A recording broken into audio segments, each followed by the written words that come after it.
எல்லாருக்கும் வணக்கம். இவ்வளோ நேரம் கரெக்டாக பேசிட்டு இப்போ தான் ஓஜி டைரக்டர்ன்ட்டிங்க. கௌதம் மேனன் இங்கே வந்திருக்காரா இல்லையான்னு எனக்கு தெரியல. அப்புறம் தான் தெரிஞ்சது அந்த ஆங்கரே வந்து கௌதம் மேனன் மாதிரி தான் பேசிகிட்டு இருக்கிறாங்க சார்.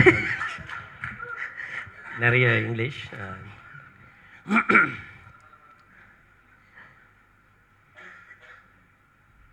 இது சசி வந்து எனக்கு நாங்கள் எல்லாம் கவிதாலயா குரூப். நான் கேபி சார்கிட்ட அசிஸ்டண்ட்டாக கவிதாலயாவில் ஒர்க் பண்ணும்போது நீ பாதி நான் பாதி படம் பண்ணுறதுக்கு டைரக்டர் வசந்த் அவர்கள் வரும்போது அவருடைய அசிஸ்டண்ட் வந்து சசி. சசிக்கிட்ட வந்து அப்போவே ஒரு நல்ல ஒரு தெளிவு இருக்கும். ஆக்சுவலாக வந்து பீயிங் அசிஸ்டன்ட் டைரக்டர்ஸ் நாங்கள்லாம் ஒரு ஒரு சின்ன பயம் இருந்துக்கிட்டே இருக்கும்.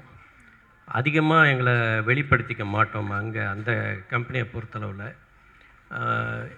எந்த ஆட்டிடியூடும் வெளிப்பற்றக்கூடாது அப்படின்னு ரொம்ப ஜாக்கிரதையாக இருப்போம்.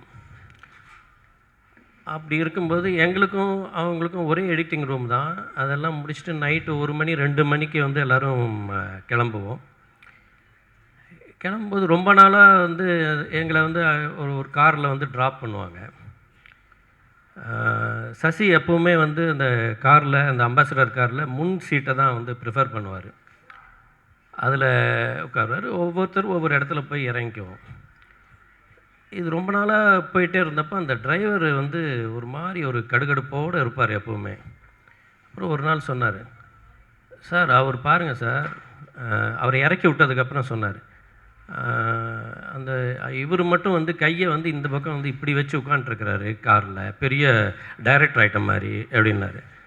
சசி நீங்கள் அன்றைக்கே டைரக்டர் ஆகிட்டீங்க. அதுக்கப்புறம் இந்த சொல்லாமலே பூ இதெல்லாம் அவர் பண்ணும்போது நான் பார்த்த அந்த சசியை வந்து வேறு ஒரு பரிமாணத்தில் வந்து நான் வந்து ரொம்ப ரசித்தேன் அந்த படங்கள்லாம் பண்ணும்போது.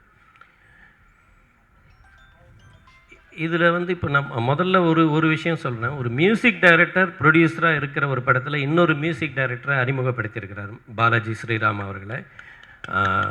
அவருக்கு வந்து என்னுடைய வாழ்த்துக்கள்.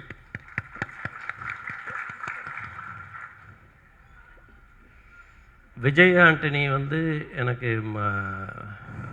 ஒரு தடவை நிக்கில் கூட என்னுடைய ஆஃபீஸுக்கு வந்து அவரை கூட்டிகிட்டு வந்திருக்கிறாரு. அன்னைக்கு நான் வந்து அவரை தவற விட்டுட்டேன்.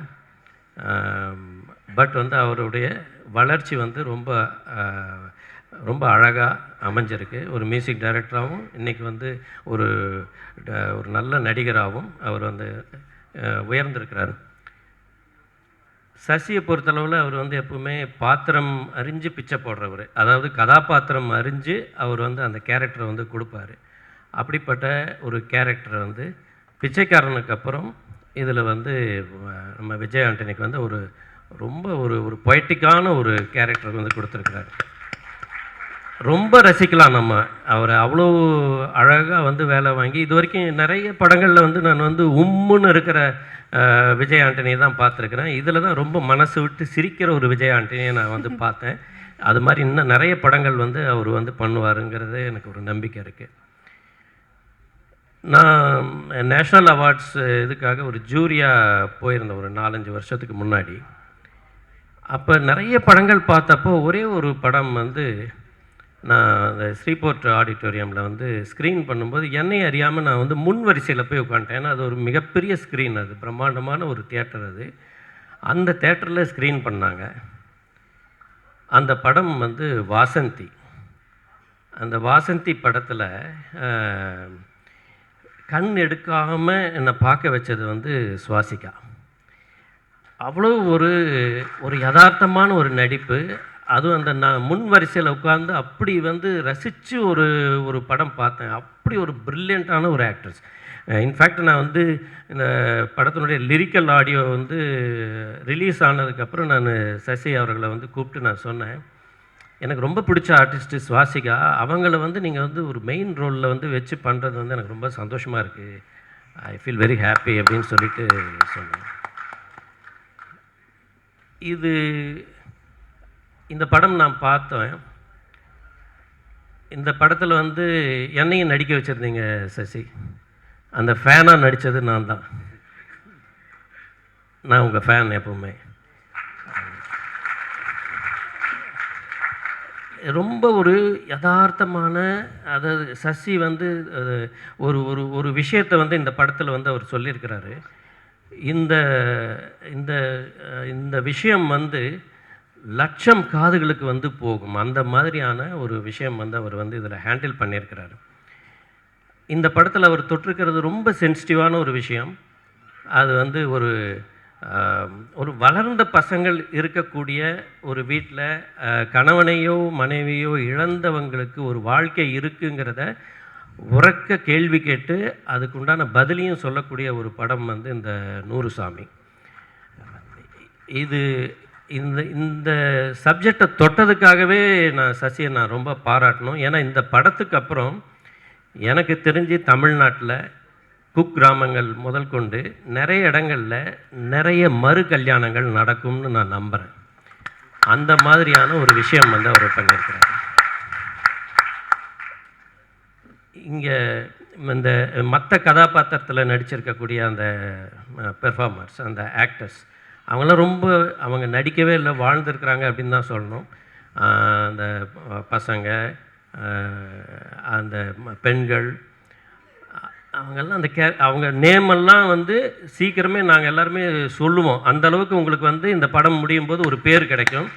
இப்போ வேணால் உங்கள் பேரெல்லாம் வந்து என்ன பேருன்னு யோசிக்கிறது ஒரு மனநிலை இருக்கலாம். பட் இந்த படத்துக்கு அப்புறம், இந்த ரிலீஸுக்கு அப்புறம் உங்களுடைய பெயர்கள் வந்து எல்லா மேடைகளும் வந்து எல்லாருமே சொல்லுவாங்க. அந்த மாதிரியான ஒரு பிரம்மாண்டமான ஒரு படமாகவும், ஒரு மனசுக்கு நெகிழ்ச்சியான, திருப்தியான ஒரு படமாக இது வந்து அமையும். இந்த 100 சாமி மாபெரும் வெற்றியை ப்ரொடியூசர் விஜய் ஆண்டனி அவர்களுக்கும் டைரக்டர் சசி அவர்களுக்கும் அள்ளி தரும் அப்படிங்கிற ஒரு நம்பிக்கை எனக்கு இருக்குது. வாழ்க. வணக்கம். சசி சார் வந்து ரீசெண்டாக I had lot of chances to interact with him closely. But ஆனால் அதுக்கு முன்னாடியே is a very very inspiring film maker. One of the very few film makers who still believes in writing.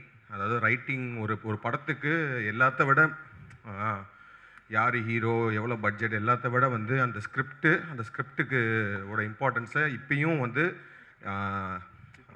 Reinstate பண்ணிகிட்டே இருக்கிற very few film மேக்கர்ஸில் நீங்களும் sir. I always big fan of your writing and execution of that particular script. இந்த படமும் 100% வந்து அந்த கதையை மட்டுமே, அந்த கதையும் அந்த அவரோட ரைட்டிங்கை மட்டுமே நம்பி எடுக்கப்பட்ட ஒரு படம் தான் நினைக்கிறேன். அந்த படம் பார்த்தா எனக்கு ரொம்ப ரொம்ப பிடிச்சிருந்துச்சு. And I think this film also got a right producer, Vijay Antony sir. As a producer you are also very inspiring sir, choosing the right scripts. அவர் சூஸ் பண்ணி நடிச்சிட்டு இருக்க படங்களுமே வந்து ரொம்ப நல்லாயிருக்கு. அந்த வகையில் இந்த படம் ரொம்ப வந்து ஒரு சென்சிட்டிவான, ஒரு காம்ப்ளெக்ஸான ஒரு சின்ன ஒரு எமோஷன் இது. அதை வந்து ரொம்ப சூப்பராக டீல் பண்ணியிருந்தாங்க. அண்ட் சொன்ன மாதிரி வந்து அது ஒரு ஒரு ஒரு பெரிய விஷயம், ஒரு சொசைட்டியில் இருக்க வேண்டிய ஒரு பெரிய விஷயத்த ஒரு ஒரு ஒரு அம்மாக்கும் அவங்களோட பசங்க 2 பேருக்கும் நடக்கிற மாதிரி ஒரு விஷயத்த அந்த கதையை உள்ளே கொண்டு வந்து அந்த எமோஷன் வந்து நம்ம பார்க்குற எல்லாருக்குமே வந்து ஒரு பாயிண்டில் வந்து ரொம்ப ஒரு ஹார்ட்ஃபெல்ட்டாக, ரொம்ப ஒரு ஹார்ட் வார்மிங்கான ஒரு ஃபில்மாக இருந்துச்சு இது. இந்த படம் முடியும் போது ஐ ஃபெல்ட் லைக் ரியலி ஒரு ஹார்ட் வார்மிங் ஃபீல் இருந்துச்சு. And I think all credits goes to Sasi sir for believing in the script and pulling it off. And அதுக்கு ஸ்வசிகாவோட performance, first thing it was great. அதாவது Swasika, I think ரெட்ரோவில் we work together, but very very small role, but I know she is a great performer. And I think இந்த படத்தில் வந்து like it is her film, அவங்களோட படம் தான், அவங்க தான் வந்து ஒர்க் பண்ணியிருக்காங்க. அண்ட் தென் பசங்களாக நடித்த அஜய் அண்ட் சக்தி 2 பேருமே சூப்பராக பண்ணியிருந்தாங்க, all artist. And Vijay Antony sir செம்மையாக இருந்துச்சு. ஏன்னா வந்து யூஸ்வலாக வந்து சில படங்களில் கம்மியான ஸ்க்ரீன் ஸ்பேஸ் இருந்தும் பயங்கரமாக நம்ம யூஸ்வலாக சொல்லுவோம்ல, மௌனராகம் கார்த்திக் அப்படின்னு சொல்லுவோம். அப்புறம் விக்ரமில் ரோலெக்ஸ் சார் சொல்லுவோம், சூர்யா சார் ஒரு ஷார்ட் டைமில் வந்து ஒரு பயங்கரமான இம்பேக்ட் மாதிரி. அந்த மாதிரி Vijay Antony sir, actually Vijay Antony sir படத்தில் வர்ற அந்த மொமெண்ட்லேருந்து ரொம்ப சூப்பராக இருந்துச்சு. அதாவது வந்து ஏன்னா அது வரைக்கும் அந்த படம் பயங்கர இன்டென்ஸாக எமோஷ்னலாக போயிட்டுருக்க ஒரு படம். அவர் வந்தோடனே ஒரு பயங்கர ஒரு ப்ளசன்ட்னஸ் வந்து ஆடியன்ஸ்க்கே வந்துடும். ஸோ அந்த ப்ளசன்ட்னஸ் வரும்போது நம்ம பேசிக்கலி அந்த அந்த ஏன் அந்த ப்ளசன்ட்னஸ் வருதுன்னா, அப்படிப்பட்ட ஒரு ஆள் வந்து இவ்வளோ நேரம் நம்ம பார்த்துட்டு வந்த அந்த அவங்க சுவாசிகா பண்ண அந்த கேரக்டருக்கு அவங்க 2 பேரும் மீட் பண்ண போகிறாங்கன்றது நம்மளுக்கு ரொம்ப ஹாப்பியாக இருக்குது. That is because we all were so attach to that characters, அந்த கேரக்டரை கோ த்ரூ பண்ணுறது. I think it's all because of your writing sir. So this film is a very very good film. ரொம்ப ரொம்ப ஒரு இந்த படம் வந்து கண்டிப்பாக நல்லபடியாக ஓடணும். ஆடியன்ஸ் வந்து தேட்டரில் பார்க்கணும். ஏன்னா இப்போ வந்து நல்ல படங்கள் எல்லாமே வந்து ஆஃப்டர் ஓடிடி வந்ததுக்கப்புறம் வி மிஸ்ட் இட் இன் தியேட்டர்ஸ்ன்ற மாதிரி இந்த படத்தை ஆக்கிராமல் இந்த படத்தை தேட்டர்லேயே மிகப்பெரிய ஹிட் ஆகணும் அப்படின்னு கேட்டுக்கிறேன். தேங்க்யூ.